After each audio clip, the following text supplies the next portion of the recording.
বিসমিল্লাহির রহমানির রহিম। প্রিয় দেশবাসী ভাই ও বোনেরা, আসসালামু আলাইকুম। বাংলাদেশের এই ভোটচোর অবৈধ প্রধানমন্ত্রী, যিনি হচ্ছেন মূলত একজন ভারতের সেবাদাসী, ভারতের কেন্দ্রশাসিত একজন মুখ্যমন্ত্রী। সংগ্রামী ভাইয়েরা আমার, এই রক্তচোষা ডাইনি বুড়ি মুখ্যমন্ত্রীকে বাংলাদেশ থেকে চিরবিদায় করার সময় হয়েছে। এই দায়িত্ব শুধু ছাত্র জনতার একার নয়। সংগ্রামী ভাইয়েরা আমার, এই ডাইনি বুড়িকে বাংলার মাটি থেকে উচ্ছেদ করে ওর বাপের কাছে জাহান্নামে পাঠিয়ে দেওয়া আজ বাংলাদেশের প্রত্যেকটি নাগরিকের দায়িত্ব কর্তব্য। আমি বাংলাদেশের সকল সরকারি কর্মকর্তা কর্মচারীকে সবিনয় অনুরোধ করব, আপনারা কেহ এই ডাইনি বুড়ির অধীনে আপনাদের নিজ নিজ কর্মস্থলে যোগদান করবেন না।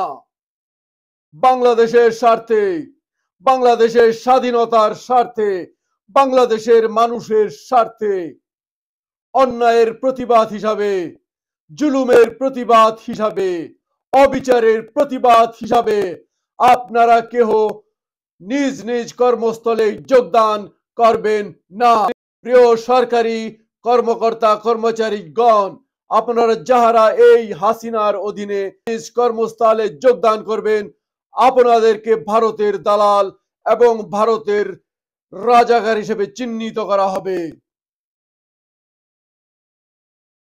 সংগ্রামী ভাইয়েরা আমার, গেরিলা যুদ্ধের জন্য তৈরি হন। আপনার পাড়া মহল্লায় কোন নেতা, পাতি নেতা, দর্শক লীগ, যুবলীগ, পুলিশ লীগ রয়েছে, খুঁজে খুঁজে বের করুন।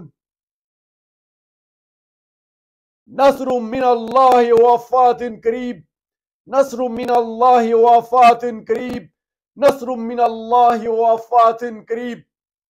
আল্লাহর তরফ থেকে সাহায্য এবং বিজয় অতি সন্নিকটে। নাগিনীর গলা চেপিয়া ধরিতে, আগাছা সব সাপ করে দিতে, হাতে নাও হাতিয়ার।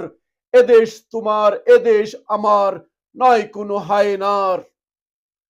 জয় বাংলাদেশ, বাংলাদেশ